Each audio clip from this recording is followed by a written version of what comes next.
Aleksey oh, good Lord.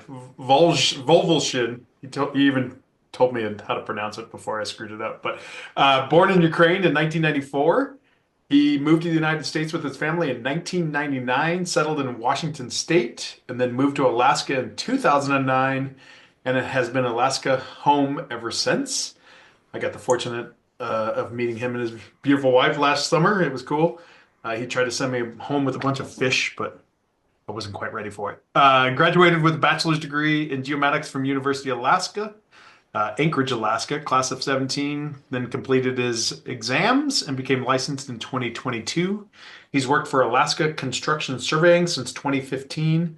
Is now second in command, and his company mainly focuses on heavy civil construction, but they love to keep things interesting and seek all kinds of work that's challenging. So, kind of one of these heavy construction projects doing the 3D scanning of this. But I got Alexa gave this presentation at his Alaska conference when I was up there, and so it's a fun conversation to have. And so I thought it'd be great for mentoring, just from the technical aspect of it. One, because of the complexity of the survey, the length of the survey, those kind of things. I mean, there's so many variables into this particular one. So I thought this would be a fun conversation for those on the 3D scanning world, and those that aren't. So, Alexi, I'll turn it over to you, and we can have fun with this conversation. I think there's so much with Mike on here, and so many other conversations we can probably bounce around a little bit. But All right. Thank you, Trent. Yeah, I've told the stories of working in the tunnel to a lot of people. And when I mentioned it to the ones planning the conference, um, they just said, yeah, sounds like a lot more people wanted to hear about it. And yeah, it was just another job we did, but a lot of people want to know about it. It's kind of interesting. I exactly, can talk about it all day. it's an iconic tunnel for those that kind of know the Alaska area. So Yep, yep. So, as long as everyone can see the screen, but it's known as the Anton Anderson Memorial Tunnel, Whittier Tunnel. This project happened in 2018. It was called the Roof Panel and Drainage Improvements. The civil general contractor was Granite Construction, and we were the licensed surveyor subcontractor providing the surveying services for the project. And so, in case anyone doesn't know, haven't been to Alaska, Alaska's about that shape. And you guys can see my pointer, right? Perfect. Well, Whittier is kind of on this inlet on this part of Alaska. Anchorage is kind of on that part of Alaska. And this tunnel connects them together. And it's about 2.5 miles long. And it's been used by the Portage Pass that this tunnel crosses has been used by Alaska Natives for thousands of years. And then when white people showed up, it became a really popular route for the gold rush times. And then the U.S. Army began a construction of the original railroad tunnel in 1941, and the lead engineer was Anton Anderson. So that's who this tunnel is named after. And it was only a train tunnel since then until, like Michael mentioned, they decided to upgrade it in 1998 to be a road and railroad tunnel. So at the moment, it is the longest highway tunnel in North America at 2.5 miles long. Um, any questions so far? I think you're good. I think anybody who's ever driven through like the Eisenhower Tunnel in Colorado, I mean, I've driven through the Whittier and the Eisenhower, and the Whittier is something to see. The Eisenhower Tunnel is amazing just because of the sheer size of it, but Whittier Tunnel because of the length and the size of it and the way it works is pretty wild. So Yeah. So this is the cross section of the tunnel as Kiewit expanded it in 1998. The floor is made up of these precast concrete panels. I think they're about 8 feet long. They were placed on a bed of gravel, and then the railroad. Uh, the railroad itself was bolted to these concrete panels holding it all together. And the roof of the tunnel is mostly just jagged rock with a chain link fence bolted up to it to prevent any rocks from coming down. And the point of this project was that the rock that makes up the tunnel is very porous, has fissures in it, and some of those fissures um, had a lot of water in them, and so the water would be coming down off the ceiling, raining down on the train tracks, and the tunnel itself is very dusty, and so cars would be going through there, and the mud and the dust would mix. Also, standing water would be corroding the railroad, which is not a great thing. And also, the standing water, as the train would be going through there, it would be pumping these concrete panels up and down. And a couple years after this project, we did another project where they drilled holes in these panels and injected polyurethane foam to level them out. So that was another project we did. And so there is drainage built into the tunnel on both sides of these precast panels. So they wanted to put in metal kind of roof panels to redirect the water to the edges so it would drip down into the eaves, go down, and into the existing drains. And in order to put in these new roof panels, they had to excavate the rock, make sure that the panels would fit, and then that the double-decker train can fit through there as well. And so as the surveyors, our part of the process, we had to recover and verify the existing control. There's this local company, P&D Engineers. They did the design surveying for it. They left nails, PK nails with washers every 300 feet down the tunnel. Also, there's aluminum caps and brass monuments throughout the tunnel on both sides of the tunnel. So there was a lot of control to work with, but we had to recover it all and verify it. It had settled differentially over the years. We put in our own controls, so every 100 feet we had nails going down the center line of the tunnel because it looks pretty much identical the whole length of it. And as the construction contractor went through there, they had a really tough time actually understanding where they were because you could tell them, that, yeah, you're at this station, but I mean, it looks the same throughout the whole tunnel. Different rooms working all day. Can you repeat that? no, she was unmuted, so I got it. Ah. You're cleared up. Okay. One question while you're kind of going through that: did it have to stay active during certain times of the day, or did it really get kind of closed off? Maybe you get to that in a minute, but It did have to stay active. So yeah, all of this was night work, and they released the tunnel to us at 9 p.m. and everything had to be cleaned up and out of there by 5 a.m. okay.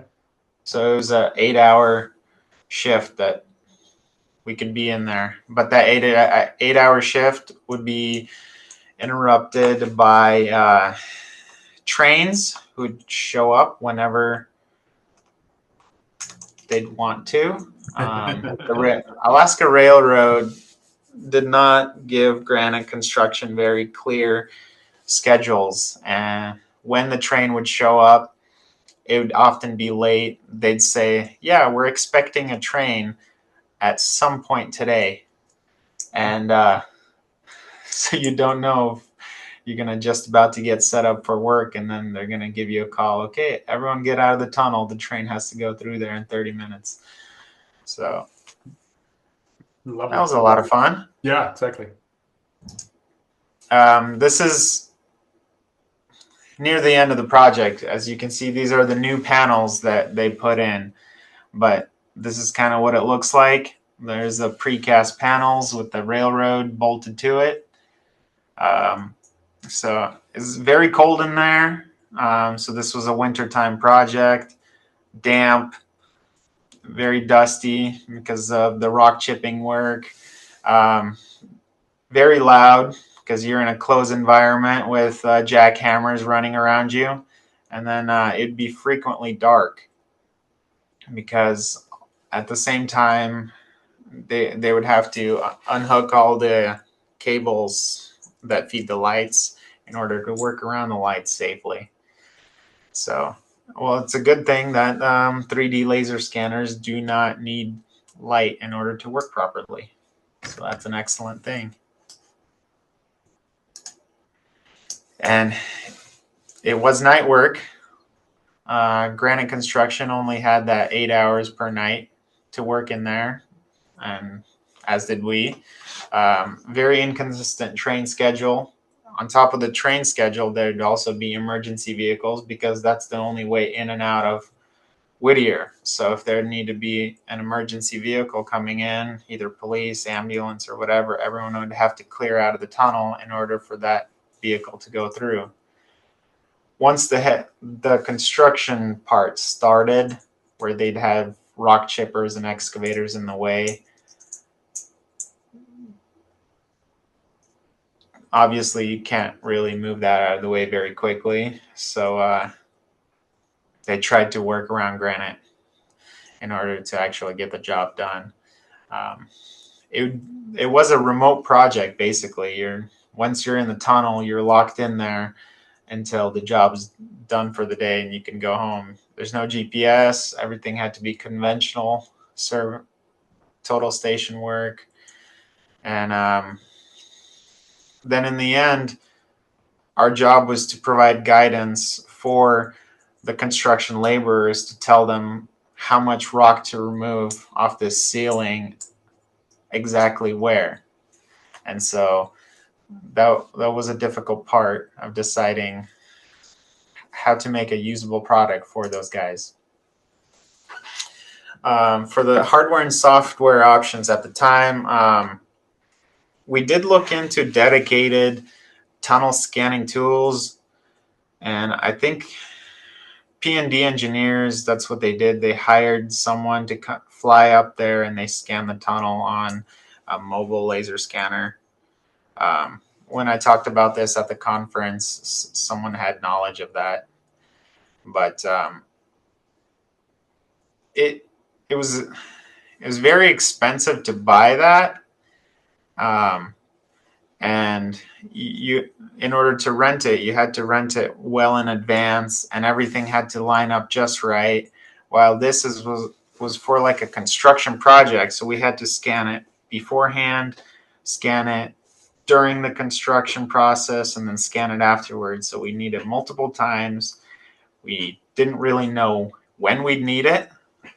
The contractor would give us about a week's notice of when we'd actually need to be on site. Sometimes it'd be a day or two notice, and then we'd have to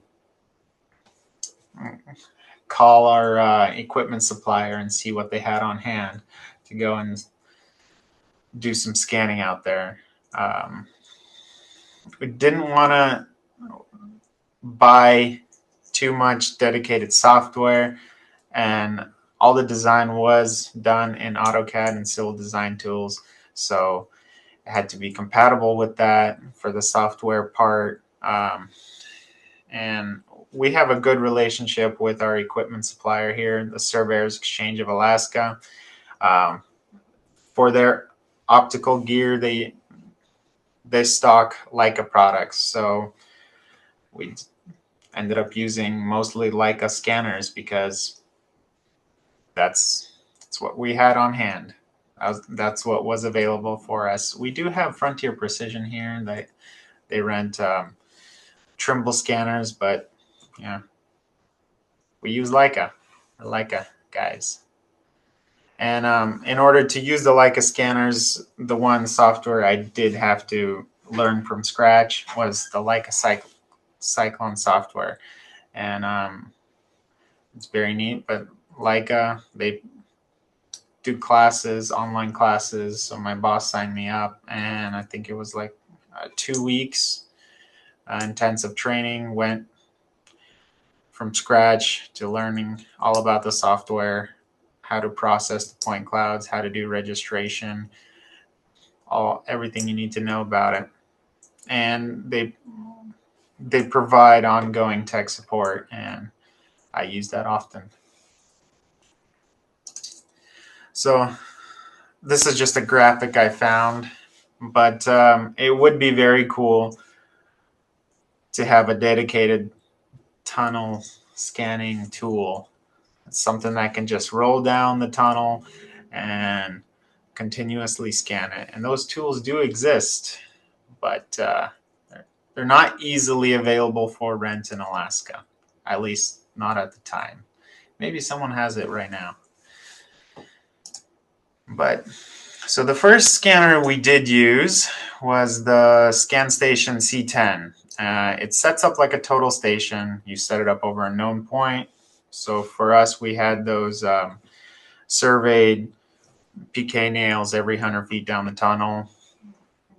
We knew where we had coordinates for them, and we could set up the scanner over a point, backside another point, scan away, and it was very time consuming to do that. The scanner is very powerful, but it has a lot of almost like too many options. It's very power hungry, so we had to keep a giant marine battery with an inverter on a what's it called? One of those wagons next to the scanner. And it is very slow as well, only 50,000 points per second. The great thing about it is it's very low noise, very accurate. We could set it up every 100 feet over our known points. We didn't need to put out any targets because the scans were already registered on the scanner. It was good to go. Once you scan it, you export it, and you bring it right into your processing tools for your analysis. On that, Scanner. so can you talk real quick about kind of just the original part of that where you set up your control? So obviously the constraints of running through, you always had somebody interrupting you, but were you able to kind of do that whole 2.5 mile traverse uninterrupted to be able to kind of set up that control and be as tight as you were? Or was that kind of broken up as well? More or less. I mean, it was broken up, but Okay. we had those points in the ground left by P&D engineers every 300 feet. Gotcha. So we went through there with our total station and filled in every 100 feet. Got it. So we didn't need to do the full traverse through the whole tunnel. We set up over known control, and we filled in more control from there. Got it. Perfect. And then one of the other ones, Steve had asked in there, how is the fog in the tunnel? Probably wasn't so much fog, maybe so much dust or that kind of stuff. Sometimes if the humidity and pressure were just right, it would get very foggy in the tunnel. Yep. And that was really neat, but it didn't happen very often. It's more or less clear in there. Once the work started, it'd get very dusty in there. But they do have these massive jets on the ceiling, and if the air quality gets too bad inside the tunnel, it triggers the automatic fans, so it purges the tunnel and brings in fresh air. And when those fans turn on, it turns into a wind tunnel and gets very cold in there in a hurry. There you go. Perfect. Yep. So the next scanner we used was the BLK 360. It's about the size of a soup can. It's very fast. It's got 7, 13, 30, or 75-second options. Scans 680,000 points per second. Fairly accurate at the distances we were scanning inside the tunnel. It was pretty good. The caveat to it was that it uses the visual inertial system from Leica. So as you're moving it, it kind of tracks where it goes based on the camera, which is not awesome inside the tunnel when it's dark and it can't pick out features as it moves along. Also, the software for it was pretty glitchy at the time, so you'd control it with a tablet and it would frequently crash and lose track of where it was. So you'd just have scans all at origin, and you'd have to go through there, like timestamp when you did the scans, where you did the scan, in order to pre-register everything, because it all scanned at the exact same place on the software. It was easy to use in the field, not so much post-processing in the office. Now, the RTC 360, that was similar to the BLK, but it's even more powerful. It's got, it can scan up to 2 million points per second. It's much more accurate. It has the visual inertial system, but it also has the IMU. And both of these, the BLK and the RTC 360, we set up at 50-foot intervals down the tunnel. They have no idea where they are, so we also needed to put up targets on the walls and then on the floor. The RTC 360, it knows which way is up based on the IMU, so that definitely, that was like a button you can check to add in the IMU into the registration. So it up is up correctly, while the BLK, it had no idea which way was up either, more or less. It had very low noise and the software was streamlined. This scanner just worked for us every time. It was a workhorse. And this is kind of a visual why we had to set up every 50 feet, because the tunnel itself is not very wide, maybe about 20 feet or so at the widest points. Yeah, there'd be the areas with the safe houses where it'd get a little bit wider, but the tunnel itself, not very wide. And so you'd get extremely dense points right next to the scanner, but then as you go down the tunnel, the angle of the, I think it's angle of incidence gets steeper and steeper, the points get sparser. So you have to scan more often in order to get the same density throughout the tunnel. So this is one scan, while that is 3 scans. So as you can see, fills it in quite a bit. What's the distance between those, do you think? So this is one scan, and this is 3 scans 50 feet apart. Okay, so you're looking at 150 footish. Yeah. Nice. You got a couple of things in the chat. Referring to the Purple Line Tunnel. Anthony, I'm not quite sure what that means. And then, did you use paper targets or spring for Mylar targets so that they would last for multiple rounds of scanning? Which I think you get into your targets here in a little bit. But Yeah, I'll get into the targets in a little okay. bit. Anthony, I don't know if you can add more to the chat, but about the purple line or not. But Okay. um, Detour. How long is the detour? There is no detour. Detour is walking over the mountain. yeah, that's what I think.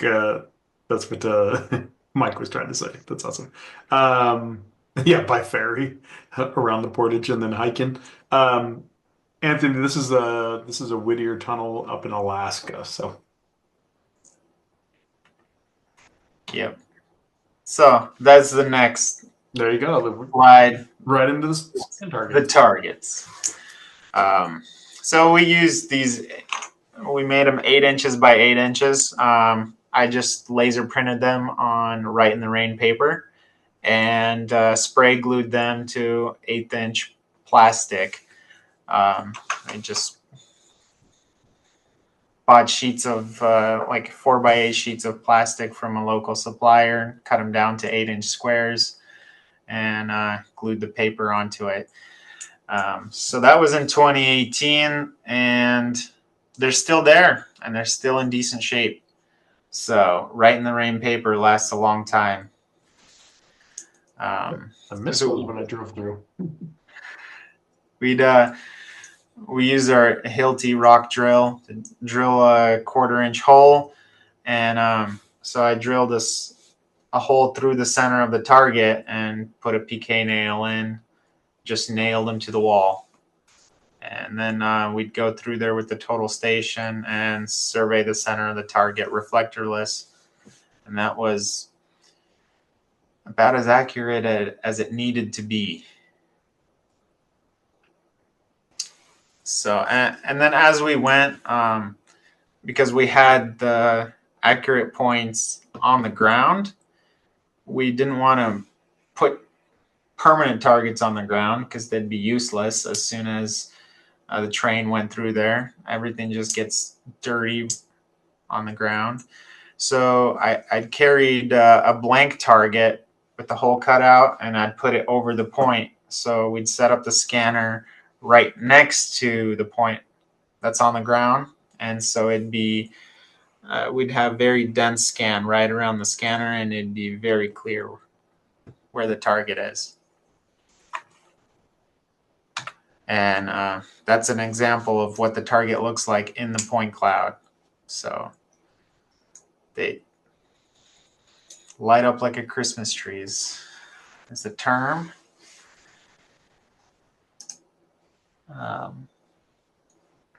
So P&D engineers in the plans and the, how to say it,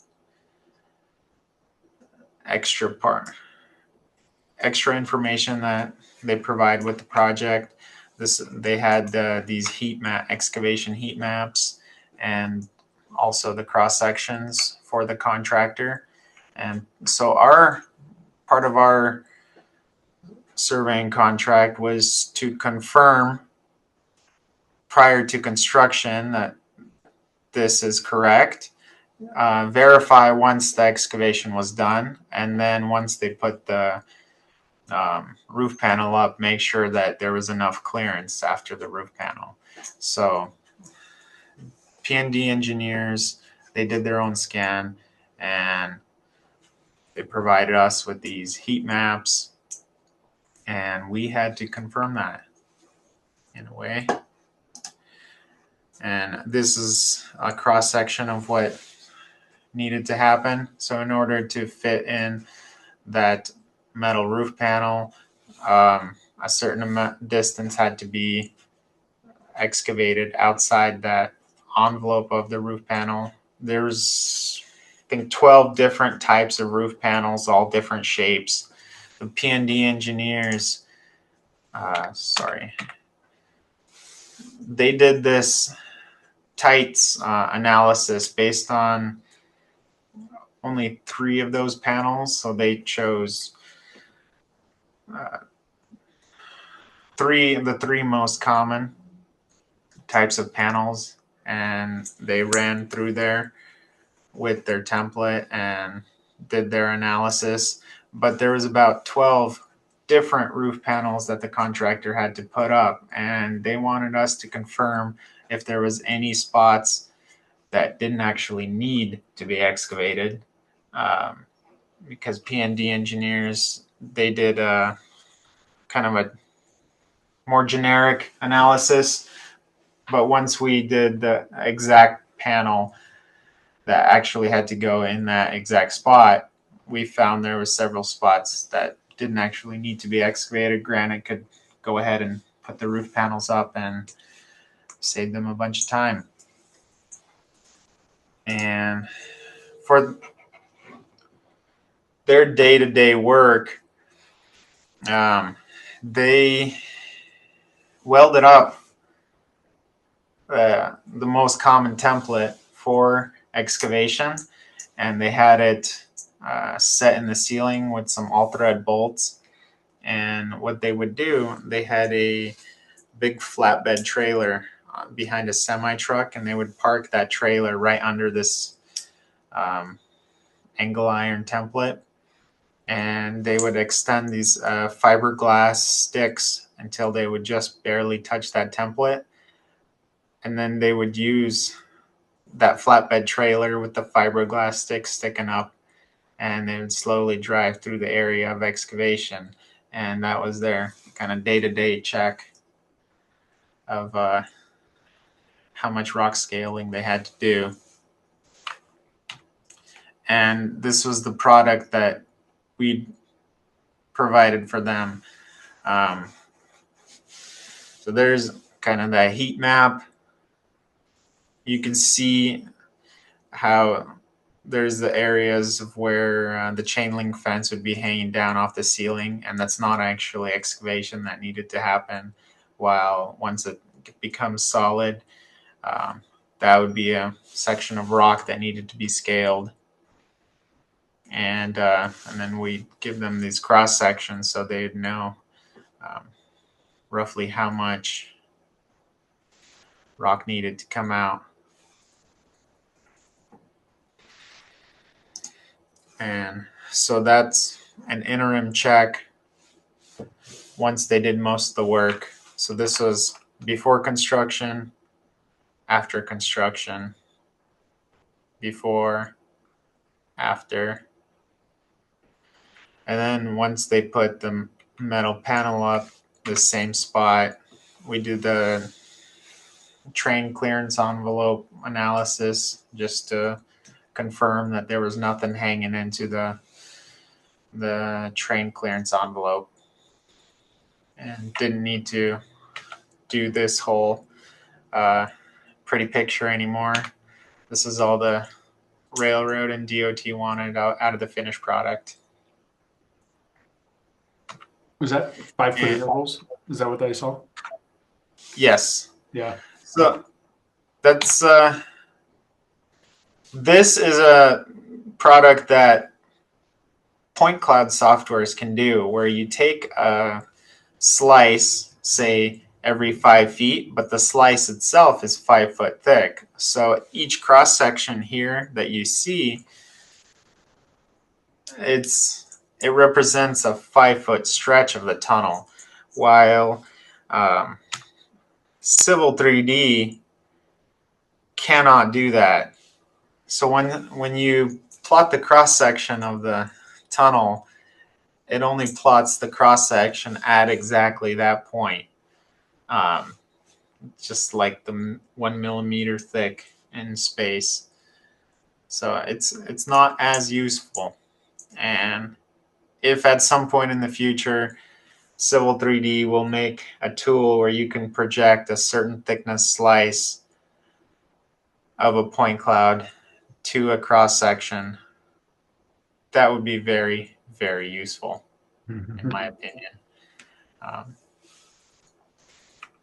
mean, Civil 3D has excellent tools for designing cross sections and plotting out paper spaces, and you can print a whole set of plans, and everything is kind of automated.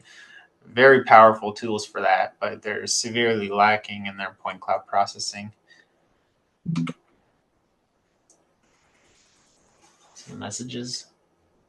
That was me. Nope, you're good. I think George just threw in there. We could have talked about it at the end, but the tunnel was constructed to allow military movement of military equipment and materials without detection. So, Yeah. Well, they started working on it in 1941 and then completed it in 43. Yep. So, and then another just a extra offshoot project that Granite Construction had us do was estimate the area of shotcrete that they sprayed in certain areas. So I did some research on how you would even accomplish that, because there's this paradox of kind of like the coastline paradox of the smaller the distance you measure with, the greater your overall length. So if you try to measure a coastline with 1 mile lengths, it's going to be a certain distance. But if you measure a coastline with 1 foot lengths, it's going to be massively longer. Same thing with a 3-dimensional area. If you do 1 foot squares versus 1 inch squares versus 1 millimeter squares, because the scanner is very powerful, extremely dense data through there. And once you make a 3D model and take the area of it, could give you whatever number you want. And then as it turned out that they do not get paid for square footage. For shotcrete, it's by volume and thickness, which is measured by. They have to put these special anchors in the walls, and as long as they cover up the anchors,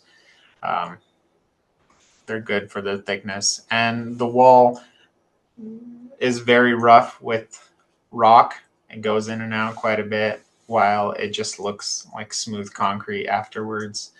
And it could be 1 inch thick, it could be 6 inches thick, and you'd never know without drilling a core sample. So I did a kind of a circumference every 5 feet, and then did an cumulative average every 5 feet, and basically average end area, but average end circumference, and gave them a rough number for their shotcrete area. They seem to be happy with that. And a couple of very neat renderings.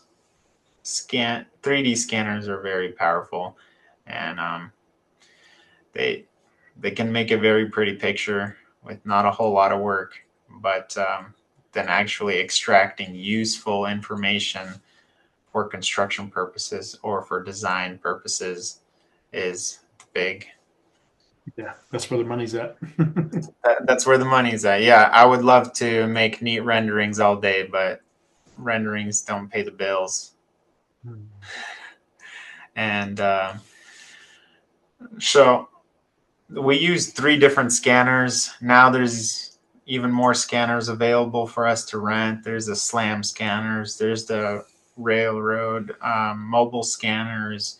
There's so many different ways of getting a point cloud, and then getting a reference point cloud based on reference to your control.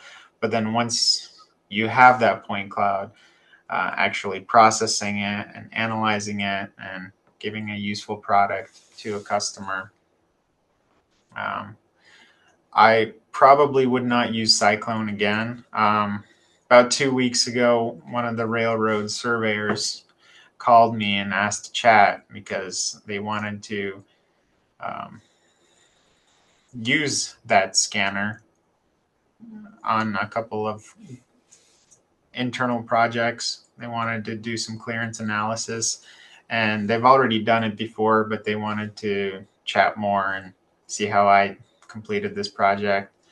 And they use TopoDot. And the more I looked into it, it seems to be a very powerful tool. They have automated railroad templates through there. So you make it can pull out the center of the railroad and create a alignment through there, give you let's say polylines Yeah. every so often. Lots of extraction tools. Yep. A lot of extraction tools, much quicker than using Cyclone and then Civil 3D. So I would personally look into TopoDot if I were to do this project again. Yeah, the tools they have now, obviously, when you did this 2018, 2019, that the tools they were still being developed, as they are 7 years later. I mean, just imagine the differences in technology and software changes in 7 years. So as fast as we're moving with that. So yeah, it's pretty cool. Michael Schroeder has his hand up. Oh yeah. Go for it, Mike. Aleksey, that's a great presentation. Yeah, and I support Ukraine for sure. Anyway, if it's all right, I'll just diverge with us doing the first thing through, and to answer kind of George's thing. The tunnel through wasn't so much to avoid detection. I mean, it's 1941, axis of evil. We got Japan and the Aleutians. Two military bases in Anchorage, Elmendorf and Fort Richardson, and the Army and Air Force were trying to defend America on the home ground of World War II. So there's not really a good port in Anchorage. Whittier is a deep water port. So Anton Anderson and these guys went through the mountain like in one. It wasn't a year. That was amazing feat. And they also ran a petroleum oil lubrication line, POL line, from tank storages, so that the fuel to fuel the armed forces was in Whittier and away from where the military bases were in Anchorage. But I think it was around 1989, because I know in 88 I first used GPS. We were under a term contract with DOT and a different engineering firm. I was a partner and the survey manager, and they wanted to take this tunnel that was just a rail tunnel, and it was very rough, man. As long as they could get their the trains through with standard rail car size, that was it. But the idea of DOT to turn this into a access route for land vehicles to Whittier required crossing Portage Creek at the visitor center, boring a hole through the mountain for the highway, and then turn this tunnel into a combined vehicle and rail tunnel. But when we went in for design surveys, again, our client in private sector, you do what the client wants. Says, well, you guys ought to do this in the winter. There won't be any snow on the tunnel. Well, this thing was dark. There was nothing. There was no air handling system. Aleksey talked about having rocks coming down. Well, all that chain link fence they put up was in the construction to build it. I mean, we went into this dark hole. We put GPS in both ends. You could see the light in the end of the tunnel, right? And then we laid a baseline down through there. The guys went in there overdressed for Arctic freaking gear and stuff. I mean, it was sweating hot. It was like dripping water, rocks falling down, no lights, no air handling. And, this, like I said, 1989. I mean, a scanner would have been so beautiful, but we laid out, I think it was 25-foot cross sections for, what is it, Aleksey? It's like 2.5 little less than miles. 2.5 miles in the tunnel.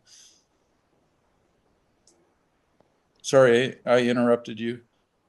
But yeah, I mean, we'd go in there with four-wheelers trying to pull portable lights, working in the dark, miners had lights. The most unnerving thing was looking down the tunnel and seeing a pair of eyeballs. Like, is that a bear or is it just a fox or what is it? I mean, these guys busted their ass. So, I was a supervisor, went down there a couple times, and it was hardcore. They're like sweating in freaking Helly Hansen's in the middle of the winter and blind dark. And we put crews on both ends, kind of like hopefully the railroad meets in the middle, but we had a baseline that we shot down through the middle. And then we were all total station, trying to shoot it, but you couldn't get any sort of the detail that, these scanners provided. But it was good enough for design, and the contracting parameters were basically loose enough that, as Aleksey showed there, the whole idea was it had to fit this template, and we weren't involved in any of the construction aspect of that project. But I can tell you, between that and the bathymetric survey of Portage Lake, where got 10 feet from shore, and I was out there in the field doing that and had a fathometer set up, and I go, well, that can't be right. It says it's 300 feet at 10 feet away from where I'm standing. And that's what it was, because Portage Glacier would calve off these huge chunks off the face of the glacier. They'd float down the lake, blown by the wind, and sort of shore up where Portage Creek was, which was, we cross-sectioned that with hip boots. It was like, less than half mile or hip deep water. But these huge icebergs used to pile up in that visitor center area there, and they just scoured out the bottom of the lake. So those are my recollections. I look at this rendering you got, and that was the view, only it was a whole lot different, and it was a lot smaller tunnel and dripping wet and dark. So I appreciate the presentation, and what's the saying? We've come a long way, baby. That's right. Oh yeah. Yeah, go for it, Kyle. I might have missed it, and sorry if I did, but I was just kind of curious about the process for setting up these scans, meaning the control points, and did you go through, tie in your control points, and then come back through, set your targets, then come back through and scan, or was it a little bit of everything at every setup? Were you creeping along? Was it phases? How did that project planning come together? And my follow-up question to that is, what would be different with project planning today, given the changes in technology? So the first scanner we used was the C10, and because you set it up like a total station, we didn't need any registration targets. We had the control already on the ground. We set it up every 100 feet, backside a known point, with a scanner, a special prism for the scanner, and scan away. So we did all of the pre-construction work with that scanner. And then the interim scans, we used both the BLK and the RTC 360. Those needed the targets in order to then post-process it. So we already had the control on the ground. We'd set up our total station on the PND original control points that were provided to us. And so I put a pair of targets every 300 feet on the walls. And so as we'd be scanning, we'd have a target on the ground every 100 feet, and then on the walls every 300 feet. more targets would be better. Would give you more good fuzzy feelings and more confidence in your data. But this was good enough. It did the job. It registered the scan. It was plenty accurate for what we needed to do. And then, so yeah, does that answer your question? Yeah, I think I misunderstood a little bit about where the shift happened between scanners, so that helped a lot. And then, yeah, if you had access, my main question is, I see those trucks going up and down, those like $1 million trucks with the scanners mounted on the back. Is it something that today you could go through, set in, 100, 200, 500 targets in the tunnel and then just drive through a couple times? Or is that just, still some technology we're probably waiting on or just totally out of budget? You could, if you could get that scanner at the exact moment that you needed it. And so from what I understand, those mobile scanners, you don't need to run it through multiple times. Like one time through is just fine. If you already had the targets on the walls, or you set up all your targets beforehand, you can run the mobile scanner through there, and you're good to go. For pre-design, that would be the bomb. I mean, your role as a construction surveyor with having to outline the areas of excavation and doing the as building, unless you bought that thing and committed to the project, and then the data handling of having 2.5 miles of data each time you ran it through would be huge. Yeah, that's what I was thinking. Put the total station on a rail car scanner on the caboose. Yeah, exactly, Kyle. Rob's got his hand up as well, but before we go to Rob, what was the overall tolerances? What was acceptable tolerances? Half an inch, 400ths, quarter inch, like I think it was 200s in the project specs. quarter inch. 200s of a foot. Yeah.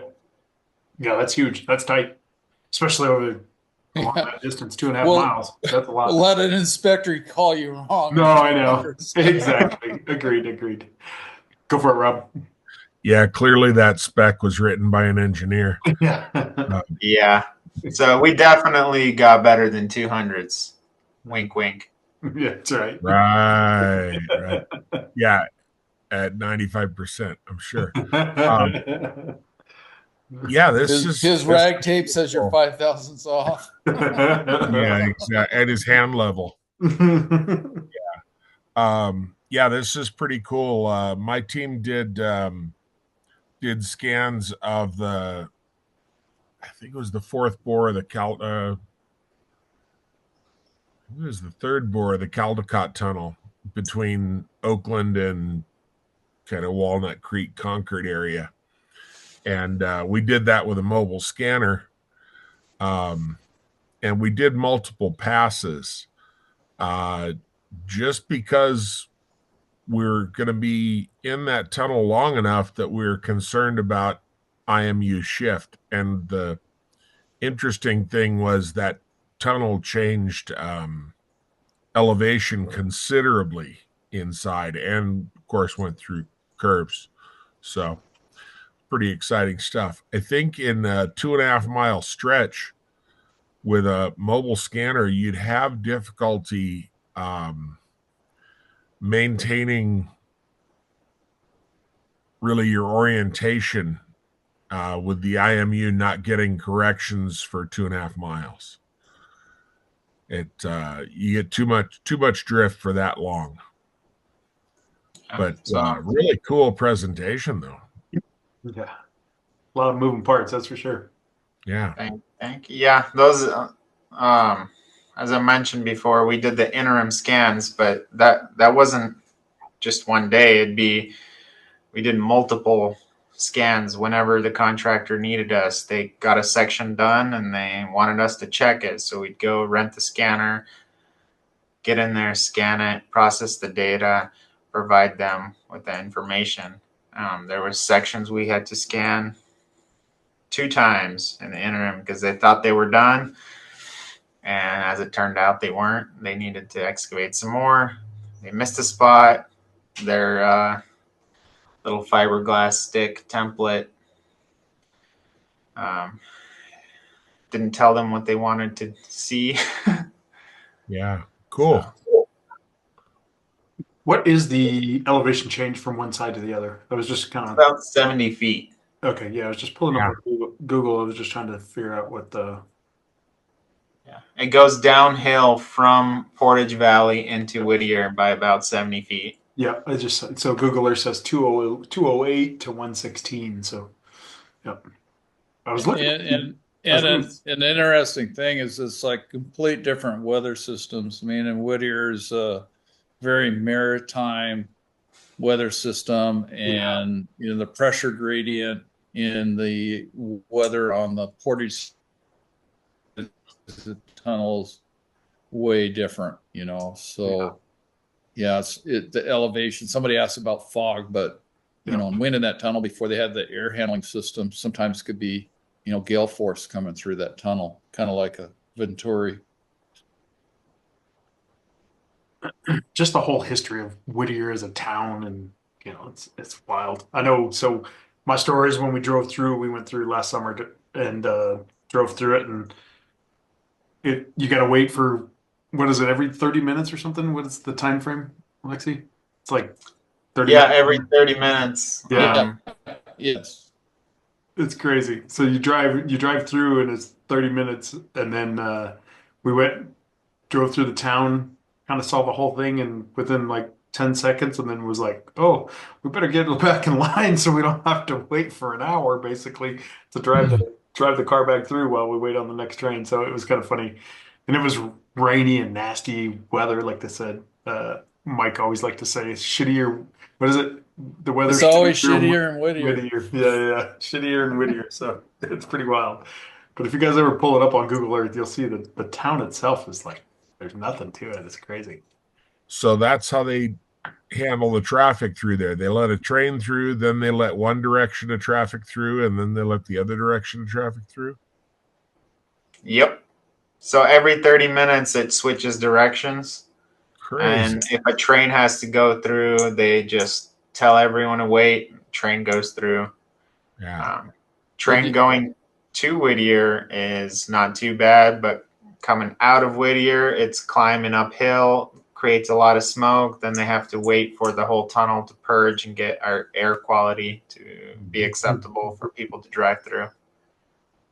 Yeah, we didn't know about that regulation in 1989, but because They didn't have those. we'd have to have railroad flaggers on each end because it was like Chris would be in the middle of the tunnel and we get a radio, you got to get out, there's a train coming, and yeah, and then there's always a half an hour fish and chips at the Whittier Inn, so you can come in, go have your beer and your fish and chips, and then make the other one out. So rather than make the outgoing, you can do a 1 hour stay in Whittier. Yeah, I just pulled it up on Google. The whole town, including like the harbor and everything's like 177 acres. 3 miles, 3.25 miles perimeter. Wow. Yeah, it's a crazy little town. But that was awesome. Thoughts, questions? Anybody want to talk about more specs? It's when you do go to Alaska and you fly into Anchorage, you definitely have to hit, just because you have to hit this little tunnel. It's pretty iconic. What did the previous company report as their accuracies on the control through there at 100-foot intervals? Good question. I honestly don't remember. Okay. Yeah, they set their control down the tunnel every 300 feet. They provided the control sheet to us, printed with the coordinates out to the 1,000th place. So they seem to be confident that is accurate to a thousandth of a foot. Yeah, ours all went away. We GPS ran total stations through, and then it was just the rail bed there with the ties and gravel, and that all went away when they did the first construction. But I think we're same thing. It was supposed to be like second order control going down through. It was sure an interesting start to my trip to Denali. Because we took the train from Whittier, and it was pretty impressive. I'm really impressed with Alaska. I've been there 3 different times, and the last trip was on the train mostly, and it was pretty impressive. Cool. Quite a tunnel. Alaska's a beautiful place. I'd recommend anybody to come visit. Agreed. Okay, before I go, Aleksey, I don't know if this will work. I've got 4 long-haired Chihuahuas, but the little brown one there, she's 100% Ukrainian bloodlines. A Okay. lady came over, brought her from the Ukraine, and he had pups, and now she's just a couch muffin. Yeah. Does it speak Ukrainian? I don't know. All her papers were Yeah. like that. I thought she was Russian for a while. I kept calling her Putin, and then my sister-in-law that we got her from says, "No, she's Ukrainian." I said, "Oh, yeah." That's awesome. No wonder she didn't answer. That's right. All right. Well, if nobody's got anything, we're only doing mentoring this week. We're gonna do all 3 of them again the week of the 21st, 22nd, 23rd. We are looking for help, suggestions, or thoughts for Roundtable Tuesday. So, anybody wants to submit some questions, submit a project, submit an older project, we can talk about it. But we're going to be up for that one. So Wisdom's going to be the 23rd and the 30th of this month. So we might do the same with Roundtable if we can get something going where we can do like 22nd and 29th. So we'll Has see the what happens. next book been decided for Wisdom Wednesdays? We didn't yet. No, we kind of started thinking about it because we only have a few more sessions left. But thoughts or suggestions on the next one? My vote's still for that barbed wire book. I know, right? Exactly. Got a copy of that somewhere. That'd be cool. Hey, just a quick shout out to our participants to think good thoughts on Wednesday for your colleagues in California who will be sitting for the California PLS exam April 9th. There you go. And then the other one is if anybody's looking for mentees or wants to be a mentor, the YSN has got their pilot program opening. Then registration is still open through the 18th. That's what I threw out on the emails, and I threw out on all the different social media channels as well. So I'm gonna cap it at 50 mentees and 50 mentors, but I know there's still some room left on that as well. So if not, nobody other questions, we'll jump off a little early tonight and have a good week. Good stuff. Thanks, Aleksey. That was awesome. Thank you. Of course. All right. Bye, everybody. All right. Have a great week. Bye. Thank you. Bye, guys. Good See ya. stuff.